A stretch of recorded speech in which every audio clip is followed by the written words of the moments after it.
저는 오늘부터 매주일 예배에서 요한복음을 설교합니다. 성도님들은 오늘부터 매주일 예배 요한복음 설교를 듣게 되는 거죠. 고맙습니다. 자, 여러분들은 이 요한복음을 통해서 무엇을 듣고 싶으신가요? 저는 요한복음을 통해 무엇을 설교해야 할까요? 듣고 싶은 것도 많고 말하고 싶은 것도 많을 겁니다. 그런데 요한복음이 말하고 있는 것이 있다면 다른 그 무엇보다도 바로 그것을 설교하고 들어야 하지 않나 그렇게 생각을 합니다.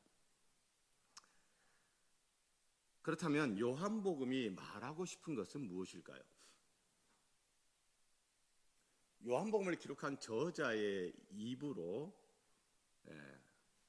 말하는 것을 한번 들어보겠습니다. 요한복음 20장 31절 오직 이것을 기록함은 너희로 예수께서 하나님의 아들 그리스도이심을 믿게 하려 함이요 또 너희로 믿고 그 이름을 힘입어 생명을 얻게 하려 함이라. 예수님을 말하려고 요한복음이라는 책을 썼답니다. 예수님이 하나님의 아들이라고 이 말하려고 요한복음이라는 책을 썼답니다. 예수님이 그리스도입니다. 이 말을 하려고 요한복음이라는 책을 썼답니다. 그래서 오늘부터 예수를 알기 위해 여러분과 우리가 함께 요한복음을 설교하고 들었으면 좋겠습니다. 요한복음은 이렇게 시작합니다. 태초에 말씀이 계시니라. 어디서 많이 이렇게 들었던 익숙한 표현이잖아요. 창세기 1장 1절 태초에 하나님이 천지를 창조하시니라. 요한복음은요 우리를 세상이 창조되기 이전 태초로 우리를 지금 데리고 갑니다. 태초에 하나님이 천지를 창조하시니라. 하나님이 하늘과 땅 천지를 창조하셨어요. 하나님이 공간을 창조하셨습니다. 그리고 이는 첫째 날이니라, 이는 둘째 날이니라, 이는 셋째 날이니라 하라고 하면서 하나님이 시간을 창조하셨습니다. 바로 이 시간과 공간 안에서 인간의 역사가 시작되었습니다. 그러니까 요한복음은 우리를 시간과 공간 이전의 태초로 이 시간과 공간이라는 공간 안에서 펼쳐지는 인간의 역사가 시작하기 이전의 태초로 우리를 지금 데리고 갔어요. 왜 우리를 태초로 데리고 가나요? 태초에 예수님이 계시기 때문입니다. 태초에 계신 예수님, 이게 왜 중요할까요? 예수님을 믿는 우리나 예수를 믿지 않는 분들이나 이 세상의 모든 사람들 예수님을 이렇게 알고 있습니다. 인류 역사의 가장 위대한 사람 4명 꼽으라면 4대 성인 중에 한 분, 예수, 공자, 석가, 소크라테스. 저 어렸을 때 학교에서 그렇게 배웠어요. 세계 4대 성인 예수, 공자, 석가, 소크라테스. 그 중에 한 분인 예수. 세상 사람들은 이 4대 성인에서 한 발짝도 더 나가지 않습니다. 예수 4대 성인 중에 한 사람일 뿐이에요. 훌륭한 사람이지 한편에서는 가장 완벽한 인간이지 라고 이야기를 합니다. 프랑스 철학자 샤르트르가 그렇게 얘기했어요. 가장 완벽한 인간.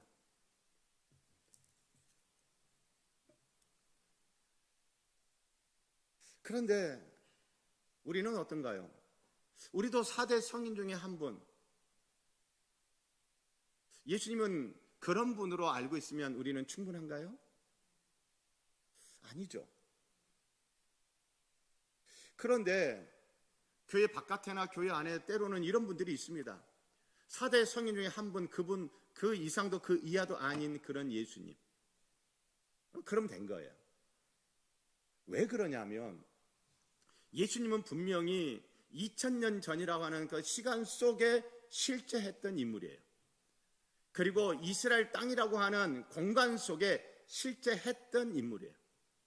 예수님은 허구의 인물이 아니라 2000년 전 이스라엘 땅이라는 시간과 공간 속에, 구체적인 시간과 구체적인 공간 속에 실제했던 역사적인 실제 인물. 그래서 시간과 공간이라는 역사 속에 살고 있는, 시간과 공간의 한계를 뛰어넘을 수 없는 저와 여러분들은 그 시간과 공간 속에 실제했던 역사적 인물인 예수님을 그 시간과 공간 안에서 이해하려고 해요. 예, 그렇게 해야 됩니다. 그래서 우리 인간이 이해할 수 있는 그 한도 내에서 예수님을 알아보고 이해합니다. 필요합니다. 예수님을 이해하기 위해서 우리는 최대한 힘을 쓰고 노력을 해야 돼요. 이해할 수 있는 데까지 이해해야 됩니다. 왜냐하면 예수님은 우리와 똑같이 시간과 공간 안에 살았던 분이기 때문에. 그런데 그렇게 알고 있는 사람들에게 예수님은 태초에 계셨던 분이야 라고 하면서 시간과 공간 역사가 시작하기 이전의 태초로 우리를 끌고 가는 거예요. 예수님은 시간과 공간과 역사를 초월하게 계시는 분이다 라고 소개를 하는 겁니다. 사람들은요, 내가 이해되지 않는 것은 믿을 수 없어. 내가 이해할 수 없는 것은 믿을 수 없어. 내가 이해하고 이해할 수 있는 그런 것만 믿어. 교회 안에도 그런 분들이 있을 수 있어요. 어떤 건 이런 거죠. 예를 들면 요한복음에는 소개하고 있지 않지만 예수님이 어떻게 태어났어요? 처녀가 아기를 가졌어요. 처녀가 남자랑 잠자리를 하지 않았는데 아기를 갖고 아기를 낳았어요. 그래서 세상 사람들 중에 이렇게 말합니다. 예수? 아버지가 누군지 모르는 사생아. 그렇게 이야기하는 사람들도 있습니다. 처녀가 남자랑 잠자리를 하자는데 아기를 갖는다, 임신을 한다, 그리고 애를 낳았다? 여러분, 이게 의학적으로, 과학적으로 설명이 됩니까? 이해가 됩니까? 안 돼요. 우리가 신앙으로 고백합니다. 성령으로 잉태하사 동정녀 마리아에게 나시고. 이 이해가 안 되는 거예요. 여러분을 이해시킬 수 있도록, 여러분 납득할 수 있도록 제가 설명을 할 수가 없어요. 이건 뭐예요? 신비예요, 신비. 예수님은요, 태초에 계신 뭐예요? 신비예요. 시간을 초월하여 계신 신비, 공간을 초월하여 계신 신비, 역사를 초월하여 계신 신비, 역사와 이 시간과 공간 안에 있는 우리가 이해할래도 이해가 되지 않는 신비, 예수님은 신비입니다. 그런데 사람들은 자꾸 자기가 이해할 수 있는, 우리가 이해할 수 있는 그 예수님으로만 알려고 해요. 그래서 이해되지 않는, 이해할 수 없는, 납득되지 않는, 설명되지 않는 것은 어때요? 다 제거해버려요. 그러니까 신비는 없어져.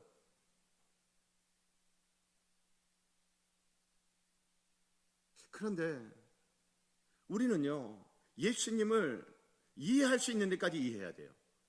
그러나 이해되지 않는 신비의 영역들이 있거든요. 신비한 것들이 있거든요. 그것은 신비로 남겨둬야 돼요.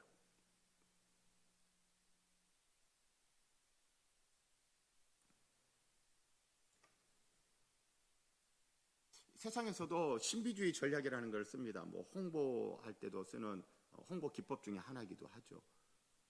젊은 두 남녀가 썸을 탈 때 쓰는 연애 기법 중에 하나죠. 다 있는 거 다 이야기하지 않고 조금 이야기해주고 남겨두는 거예요. 신비한 영역을 남겨두는 거예요. 궁금하게 만드는 거예요. 오래전에 제가 기억나지 않지만 한 가수, 라디오에서 노래가 나와요. 그 노래가 너무 인기가 좋아. 사람들이 그 노래를 너무너무 좋아해. 그런데 얼굴은 안 보여줘. 그래서 사람들이 이 노래 너무 좋은데 이 노래 부르는 가수는 누굴까? 궁금한 거예요. 궁금한 거예요. 얼굴을 알 수 없는 가수, 노래는 너무 좋아. 신비주의 전략. 사랑하는 성도 여러분, 여러분 예수님 아시죠? 예수님 모르신 분들만 계신가요? 예수님 아시죠? 예, 저도 예수님 알아요. 그런데 우리들 가운데 이런 분은 혹시 안 계십니까? 나 예수님 알아. 아, 예수님 성탄, 예수님 십자가, 예수님 부활, 예수님 승천, 예수님 다시 재림하시는. 아, 내가 예수님 알아. 나 예수님 알아. 아, 뭐 또 예수님 뭐. 예수님 아는데 뭘 더 알라고. 예수님에 대해서 기대감도 없고 예수님에도 이게 설렘이 없어. 그런 분들이 우리 가운데 있습니까? 요한복음은 바로 그런 분들을 태초에 계신 예수님께로 지금 데리고 가는 거예요. 예수님이 신비예요, 신비. 태초의 말씀이 계시니라.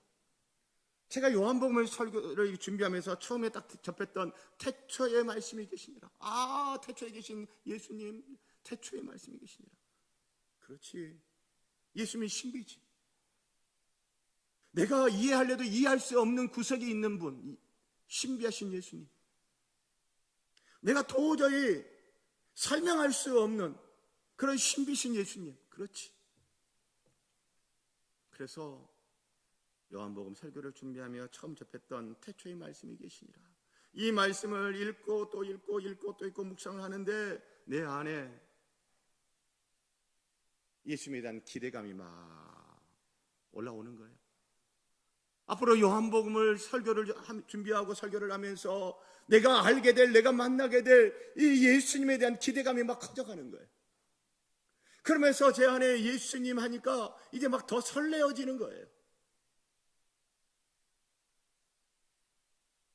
제가 사랑하는 성도 여러분, 예수님을 더 기대하게 되면 좋겠습니다.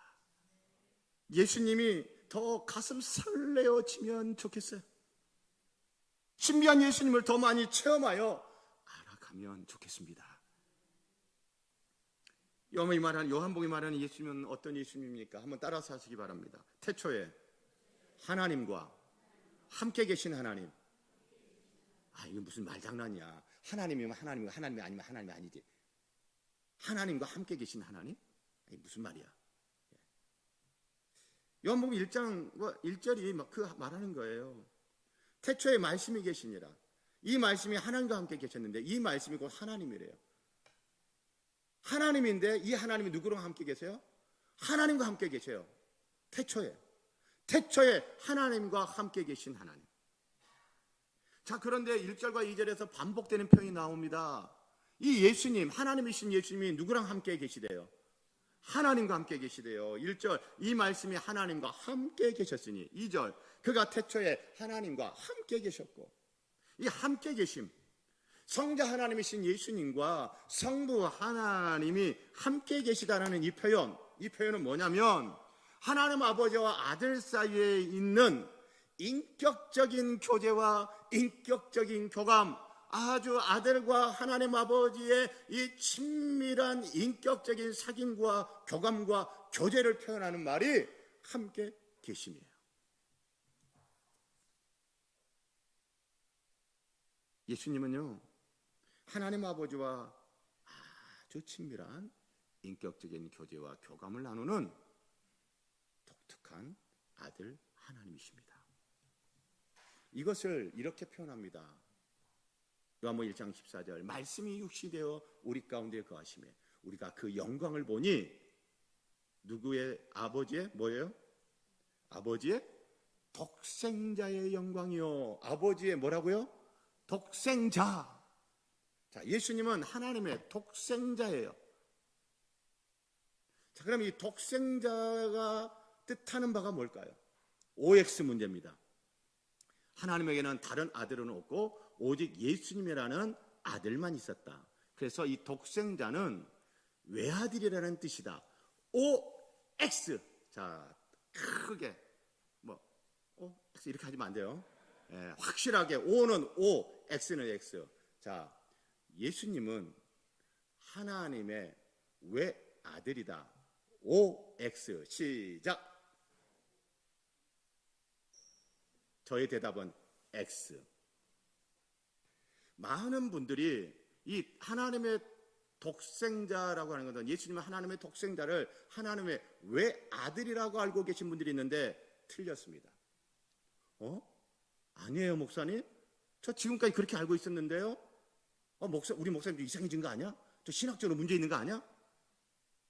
그런 생각이 좀 드신 분이 있을 거예요. 갑자기 막 머릿속에 막 이렇게 뒤죽박죽 되면서 혼란스러워지는 분이 있을 수 있어요. 제가 결론부터 말씀드립니다. 하나님의 독생자 예수는 하나님의 외아들이 아닙니다. 왜 그런지 아세요? 1장 12절 영접하는 자, 예수님을 영접하는 자, 곧 그 이름을 믿는 자들에게는 무엇이 되는 권세를 주셨다? 하나님의 자녀가 되는 권세를 주셨다. 우리 예수님 믿어요, 안 믿어요? 믿죠? 예수님 영접했나요? 할렐루야, 아멘. 그럼 저와 여러분은 뭐예요? 하나님의 자녀, 하나님의 아들, 딸들입니다. 하나님에게 예수님에는 아들만 있어요? 아니면 또 다른 많은 아들들이 있어요?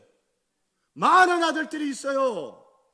그러니 요한복음 1장만 놓고 봐도 예수님은 하나님의 독생자라는 것이 하나님의 외아들이다. OX 다 같이 시작. X. 외아들 아니에요. 그러면 이 독생자라고 하는 이 말이 의미하는 바가 뭐예요? 여기서 독생자는 외아들로 태어난 자라는 의미가 아니고 하나님의 독특한 아들, 대체 불가한 아들이라는 의미예요. 여러 아들들 가운데 하나님이 특별하게 사랑하는 아들, 하나님에게 특별하게 사랑받는 아들, 그 의미의 독생자입니다. 이 요한복음은 신약성경이니까 헬라어로 기록되어졌어요. 그런데 나중에 유대인들 가운데 예수 믿는 유대인들 나오잖아요. 유대인 크리스찬들. 그래서 그들이 이 요한복음, 헬라어로 기록된 요한복음을 히브리어로 번역을 했어요. 히브리어로 번역을 했으니 그 히브리어 요한복음에 이 독생자라고 번역된 단어, 그 단어가 구약 성경에도 똑같이 사용된 게 있단 말이에요. 그러면 유대인들은 성경에서 독생자를 어떤 의미로 사용을 했는가? 똑같은 단어가 어디에 쓰였느냐 하면 창세기 22장 2절입니다. 여호와께서 이르시되 내 아들 내 사랑하는 독자 이삭을 데리고 모리아 땅으로 가서 내가 내게 일러준 한 산 거기서 그를 번제로 드리라. 아브라함에게 이삭을 바치라는 시험이 주어졌을 때 그때 아브라함에게는 이삭이라는 아들 한 명만 있었어요? 또 다른 아들이 있었어요? 또 다른 아들이 있었죠. 누구예요? 이스마엘이 있었어요. 이스마엘이라는 또 다른 아들이 있는데 지금 하나님이 아브라함에게 말씀하시기를 내 아들 내 사랑하는 독자 독생자 독자 이삭. 그러니 또 다른 아들 이스마엘이 있음에도 불구하고 이삭을 독자라고 말한 걸 보니 이 독자는 외아들이다, 외아들이 아니다. 외아들이 아니에요. 이스마엘이라는 아들이 있음에도 불구하고 하나님은 이삭을 가리켜 내 아들 내가 사랑하는 독자라고 불렀어요. 그러니까 이삭은 아브라함에게는 특별한 사랑을 받는 아들이었고 하나님께는 제물로 지정된 유일한 아들이었어요. 그런 의미에서 독자입니다. 지금 하나님과 함께 계신 아들 하나님이신 예수님, 성자 하나님이신 예수님은 하나님의 독생자인데 하나님의 외아들이 아니라 여러 아들들 가운데서 특별하게 사랑을 받고 그리고 우리의 구원을 위하여 십자가의 희생제물로 지정된 유일한 아들로서의 독생자이십니다. 자, 여러분, 우리는 그래 예수님이 아들 하나님으로서 하나님과 함께 계셔 하나님의 특별한 사랑을 받으면서 그 태초에 하나님과 아주 친밀하게 인격적인 교제와 사귐과 나눔과 교감론을 했다는 거 오케이. 그런데 그게 나랑 무슨 상관? 그게 나랑 무슨 상관?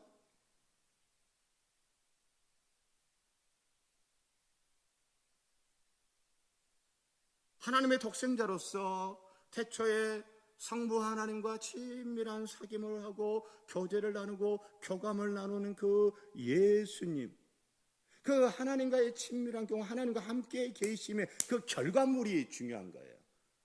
그 결과물이 뭐예요? 3절이에요. 만물이 그로 말미암아 지은 바 되었으니 지은 것이 하나도 그가 없이 된 것이 없네요. 무슨 말이에요? 창조. 하나님의 독생자이신 예수님의 태초에 하나님과 함께 계시며 하나님과 친밀한 상인과 교제와 교감을 나누는 그 결과물이 무엇입니까? 창조의 일이에요. 요한복음 1장은 우리를 다시 창세기 1장으로 돌려보내는 겁니다. 땅이 혼돈하고 공허하며 흑암이 깊음에 있을 때 하나님이 창조하셨죠. 무질서해요, 정신없어요, 혼란스러워요. 그런데 하나님께서 질서를 만들어주세요. 조화롭게. 텅 비어 있어요. 그런데 하나님이 아름답고 좋은 것으로 꽉꽉 채워주세요. 어둠 가운데 있는데 하나님께서 밝게 빛나는 세상, 밝은 세상을 만들어주세요. 여러분, 그러면 이게 우리에게 주는 교훈이 있어요.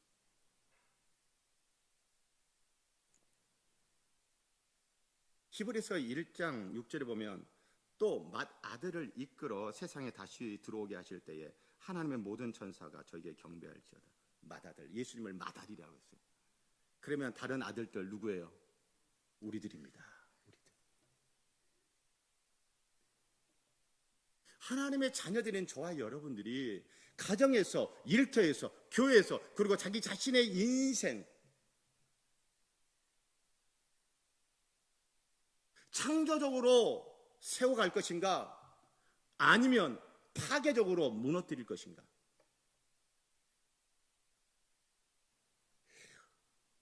예수님을 알고 예수님을 믿는다고 하나님의 자녀라고 하면서 어떤 분은요, 가정을 어떻게 해요?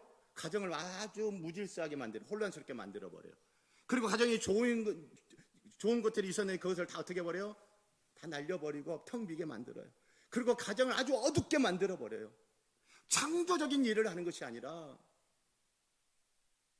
아주 파괴적인 일을 해요. 가정을 파괴하고 일터를 파괴하고 교회를 파괴하고 자기 자신의 인생을 파괴하는 그런 성도가 때론 있습니다. 왜 그래요? 예수 믿는다고 하면서, 하나님의 자녀라고 하면서 하나님과의 친밀한 사귐이 있다 없다? 없는 거예요.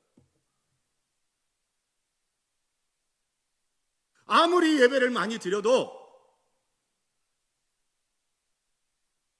그 성도가 가정에서, 일터에서, 교회에서 자기 자신의 인생 창조적으로 세워가고 있는가? 아니면 파괴적으로 무너뜨리고 있는가? 그거 보면 그 성도가 하나님 아버지와 얼마나 친밀한 사귐을 하는지를 아는 거예요. 바라기는요, 저와 여러분, 가정을 더 아름답고 가정을 더 조화롭고 가정을 더 충만하게 하고 가정을 더 밝게 하는 창조적인 여러분과 제가 됐으면 좋겠습니다. 그러기 위해서 뭐 해야 되는 거예요? 하나님의 자녀인 저희들이 하나님 아버지와 함께 있어야 되는 거예요. 나는 하나님과 함께 있는 시간을 얼마나 좋아하는가?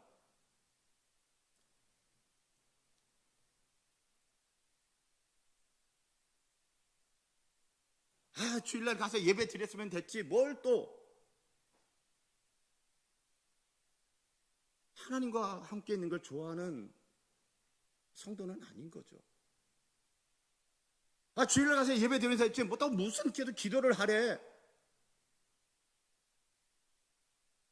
하나님과 함께 있는 걸, 하나님과 사귀고 하나님과 인격적인 그런 대화를 나누는 그 교감을 하는 이런 거 별로 관심 없는 거죠.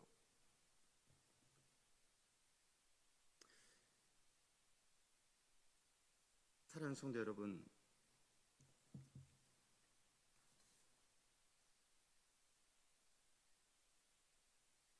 나는 하나님과의 교제를 어떻게 하고 있는가? 하나님과 같이 있는 시간 나는 어떻게 지내고 있지? 어떻게 지내려고 하지? 하나님과 같이 있는 걸 난 좋아하는가? 생각해 보시기 바랍니다. 한 목사님이 이런 말을 했어요. 한번 따라서 하시기 바랍니다. 하나님은 자판기가 아니다. 자, 여러분, 자판기 우리가 잘 알아요. 옛날에는 커피 자판기 있었어요. 동전 딱 넣고 내가 원하는 거 커피 딱 누르면 커피 나와요. 율무차 누르면 율무차 나와요. 생강차 누르면 생강차 나와요. 그렇죠? 예. 그런 자판기가 아니에요. 자판기와 나는 인격적인 교제와 인격적인 교감 뭐 이런 거 있는 거예요? 없어요. 그런데 하나님을 그렇게 알고 그렇게 믿고 신앙생활하는 성도가 있어요. 하나님, 저는 이런 걸 원합니다. 하나님이 내가 원하는 걸 주실 때가 있어요. 그러나 내가 원하는 거 하나님이 안 주실 때 있어요, 없어요? 있죠. 그런데 하나님이 내가 원하는 거 안 주면 하나님 왜 안 주세요? 저 이거 원하는데 하나님 저한테 이러실 겁니까? 하나님 섭섭합니다. 실망하겠습니다. 하나님 이건 아니죠. 내가 원하면 하나님 그 제깍제깍 줘야 되는 거. 그러면 그 하나님 자판기 취급하는 거 아니에요? 하나님이 나에게 원하는 걸 주시든 안 주시든 하나님과 함께 있는 거 좋아하고 하나님과 인격적 교제하고 하나님과 같이 대화하고 기도하는 거 좋아하고 하나님과 함께하는 이 친밀한 사귐, 이것이 초점이 아니라 내가 원하는 거 받아내기 위한 하나님, 그건 자판기죠. 인격적 사귐에 대한 관심이 없는.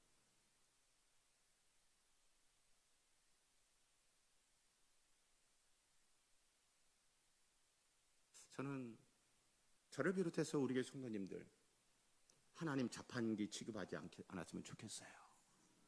그리고 하나님을 인격으로 대하고 하나님과 인격적으로 가까이 하고 친밀하게 사귀고 함께하고, 여러분 그런 하나님과 친밀한 소통과 교감을 하는, 그래서 나의 인생을 또 우리의 가정을, 우리의 일터를, 우리의 교회를 더욱더 창조적으로 세워가는 여러분과 제가 되겠으면 참 좋겠습니다. 자, 그럼 요한복음 왜 이토록 예수님을 알려주려고 하는 걸까요? 따라서 하시기 바랍니다. 예수님 안에 생명이 있기 때문이다. 예, 생명. 예수 믿는 사람이나 믿지 않는 사람이나 제일 중요한 게 뭐라? 생명이라고 이야기합니다. 죽으면 뭐예요? 살아야지. 생명을 최고의 가치로, 최고 우선으로 여깁니다. 생명 우선. 맞아요. 그런데 예수님 안에 생명이 있다. 요한복음은 생명이라고도 하고 영생이라고도 얘기를 합니다. 그러면 어떤 분은 이렇게 말하세요. 예수님 안에 생명이 있어? 웃기네. 웃겨. 아니, 33년밖에 안 살아놓고 뭔 생명, 뭔 영생? 33년 짧은 인생으로 우리가 봤을 때 요절한 사람이 무슨 영생이래.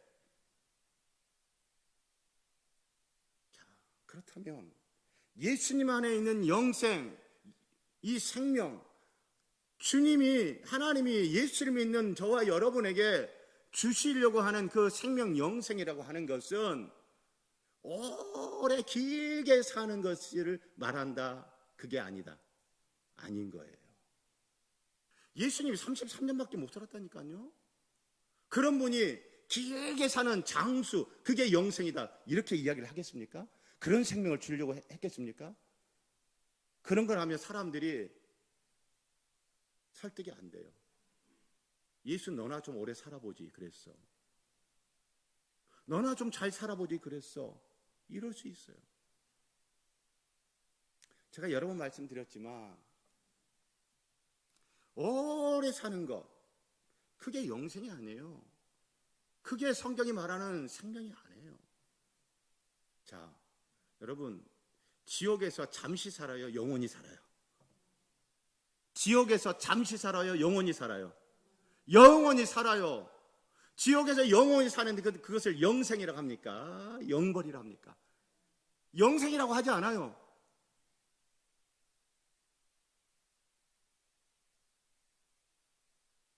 예수 믿는 성도가, 어떤 성도는 20대의 짧은 청춘으로 인생을 마감할 때도 있고, 어떤 분은 90세까지 사는 장수하시는 성도들이 있어요. 만약에 길게 사는 것이 생명이고 영생이라 한다면 20대 꽃다운 청춘에 죽은 성도는 그럼 영생하지 않은 겁니까? 그거 아니에요. 짧게 살든 길게 살든 중요한 것은 어떻게 사느냐, 어떻게 사느냐.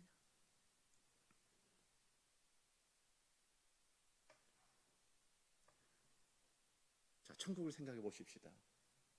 자, 천국에서 우리 잠시 살아요, 영원히 살아요? 영원히 살아요. 이것을 뭐라고 그래요? 영생이라고 그래요. 왜 그래요? 하나님과 함께 사는 것이 생명이에요. 지옥에서 영원히 사는데 하나님 없이 영원히 사는 거예요. 오래오래 사는데 하나님 없이 산다. 그러면 오래 살수록 그것은 고통입니다. 그게 지옥이에요. 짧게 살든 오래 살든 하나님과 함께 산다. 그것이 천국입니다. 그것이 영생입니다. 그것이 생명입니다. 그것이 사는 것 같이 사는 것입니다. 할렐루야. 예수님은요, 아주 짧게 그러나 굵게 사셨습니다. 우리들 짧게 살지 길게 살지는 몰라요. 짧게 살든 길게 살든 우리 굵게 살도록 하십시다. 자, 그러면 예수님 33년의 짧은 생을 마감했어요.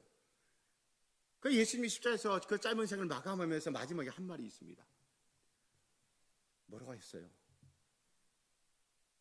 내가 결국 이렇게 죽으려고 내가 그렇게 발버둥을 쳤던가?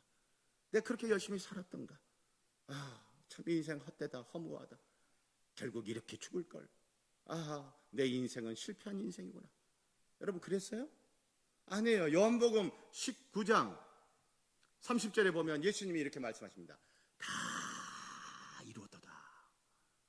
예수님이 33년의 짧은 생을 마감하면서 내 인생 정말 헛됐어. 내 인생은 실패한 인생이야. 이렇게 말해요. 아니면 나 잘 살았다. 나 제대로 살았다. 나는 성공한 인생이야. 여러분 뭐예요? 성공한 인생이다. 난 잘 살았다. 나는 사는 것 같이 살았다. 이렇게 말씀하시고 죽었어요. 이게 뭘까요? 이게 뭘까요?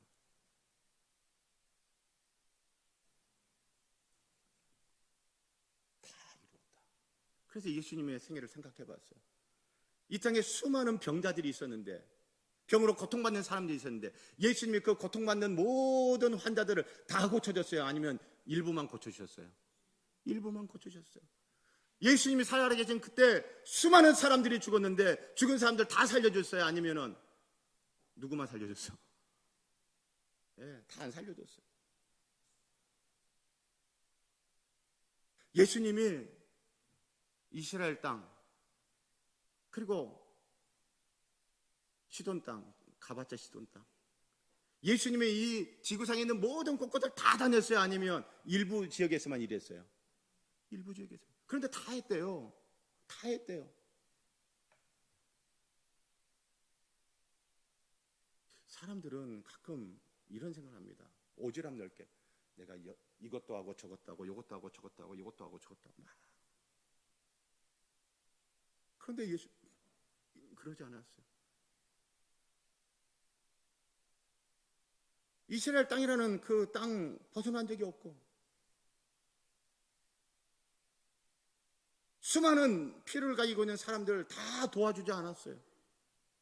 그런데도 자기는 다 했대.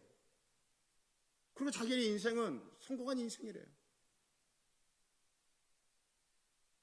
왜 이렇게 말할까요, 예수님이? 요한복음 17장 4절에 보면 예수님께서 요한복음에 기도를 하시면 이렇게 말씀하십니다. 아버지께서 내게 하라고 주신 일을 내가 이루어. 아버지께서 누구에게 하라고 주신 일?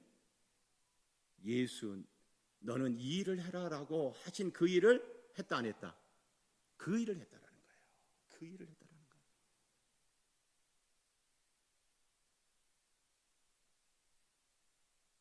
우리들 가운데 나이가 많으신 연로하신 분들은요, 할 수 있는 일이 많아요? 아니면 조금이에요?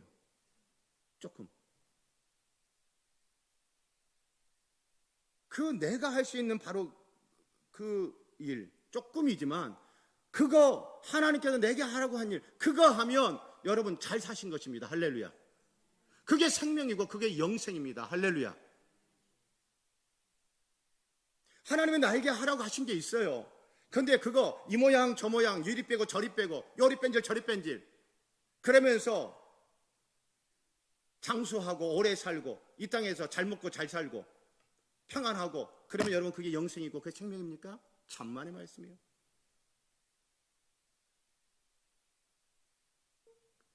하나님이 내게 하라고 하신다. 그 일에 집중하는 겁니다. 그 일에 최선을 다하는 겁니다. 그래서 제가 설교를 준비할 생각해 봤어요. 이 남목사 목회를 마치면서 나 참 목회 제대로 했어. 나는 생명을 누리며 영생의 목회를 했어. 나는 성공한 목회자야 라고 이야기를 하고 싶은데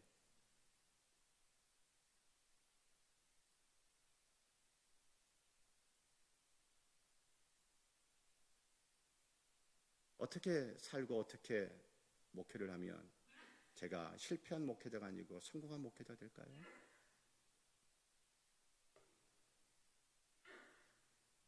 일반적으로는 이렇게 말합니다. 교회를 크게 키우고 그러면 목회 성공했다고.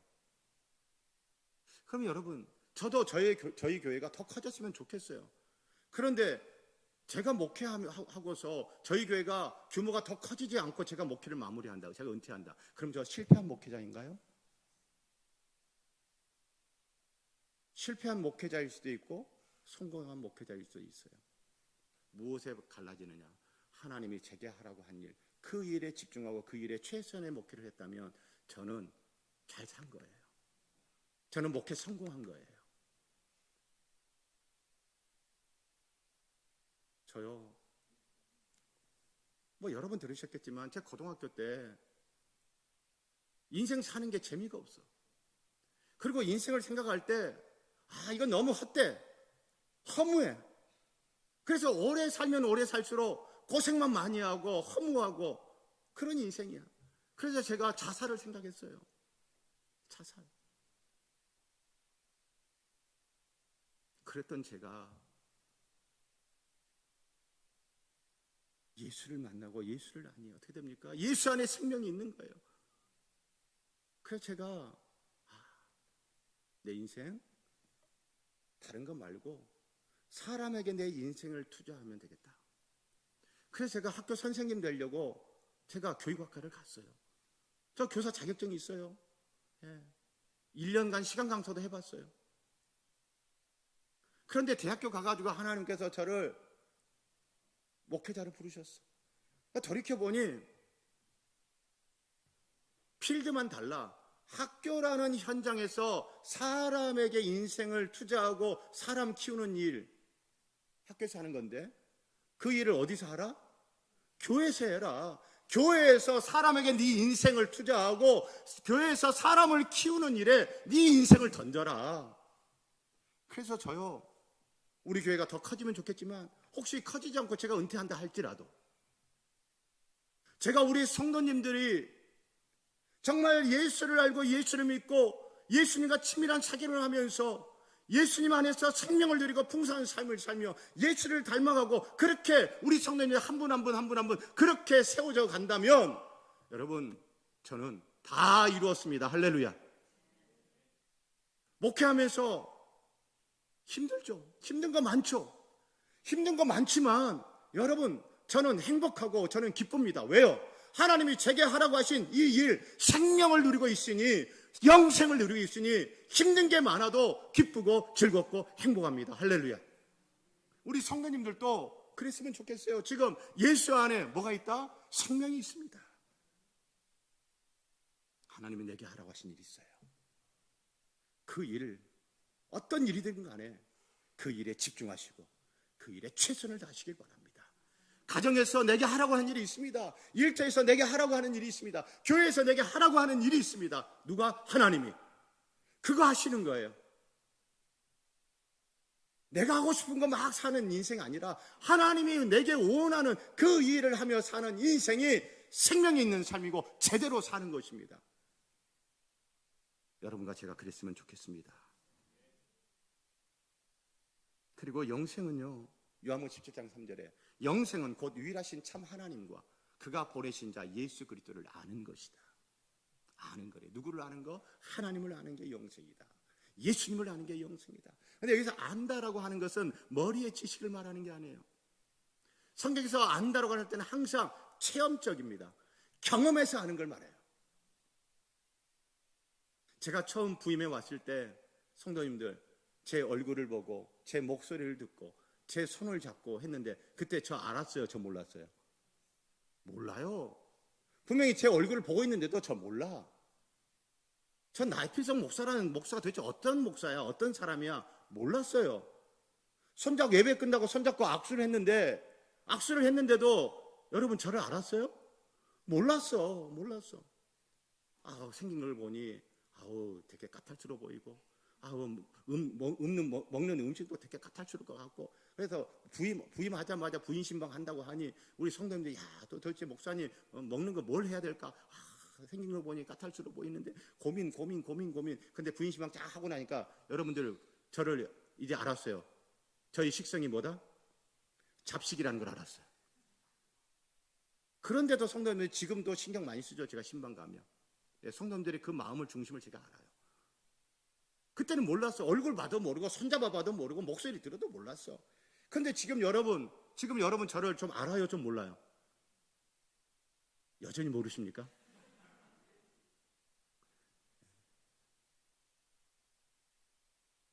제가 그렇게 느낄 때가 있어요. 성도님들 이 정도 됐으면 나를 좀 알만할 텐데 아직도 참 모르시네. 그럴 때가 저도 있긴 하죠. 그런데 처음 왔을 때와 지금 여러분 저 이제 좀 아시죠? 어떻게 알았어요? 함께 하면서 알았어요. 같이 밥 먹고 같이 예배 드리고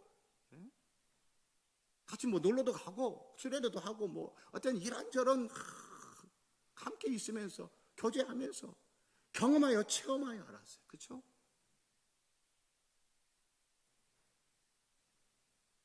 우리 이번 한 주 이런 영생, 이런 생명을 우리가 또 맛봤으면 좋겠습니다. 그 뭐예요? 예수님을 머리로 아는 게 아니에요. 머리로 아는 것도 있지만 머리로 알 수 없는 뭐가 있다? 태초에 계신 예수님 신비가 있습니다. 우리 이 세상에도 그런 거 있잖아요. 예를 들면 병원에서 검사를 했는데 큰 병에 걸렸네요. 이 병은 이렇습니다. 아주 이렇게 최악의 상황을 의사가 이야기했어요. 그런데 다시 한번 검사해 보십시다. 그리고 한 달 뒤에 갔어. 의사가 깜짝 놀래. 이럴 리가 없는데? 이럴 리가 없는데? 어떻게 됐어요? 그 증상이 사라져 버렸어. 수술할 필요도 없어. 깨끗하게 나와버렸어요. 할렐루야. 여러분, 의사가 우리가 이해할 수 있도록 과학적으로 의학적으로 설명을 해줘야 못해요. 못해요. 의사가 하는 말이 뭐예요? 신기하네. 신기하네. 이럴 수가. 신기하네. 뭐예요? 신비예요. 신비인데 우리 머리로는 이해가 안 되는데 여러분 그거 알아요? 몰라요? 알아. 경험해서 알아요. 경험해서. 사랑하는 성도 여러분, 이번 한 주 우리 이 신비하신 예수님 또 경험해서 알았으면 좋겠습니다. 그 생명을 우리가 이번 한 주 또 누렸으면 좋겠습니다. 그게 영생입니다. 그게 사는 것 같이 사는 거예요. 교회 왔다 갔다. 그거 중요합니다. 근데 거기서 한 발 더 나가. 예수 안에 생명이 있으니 그 생명 또 누리는 한 주 되기를 주의 이름으로 축복합니다.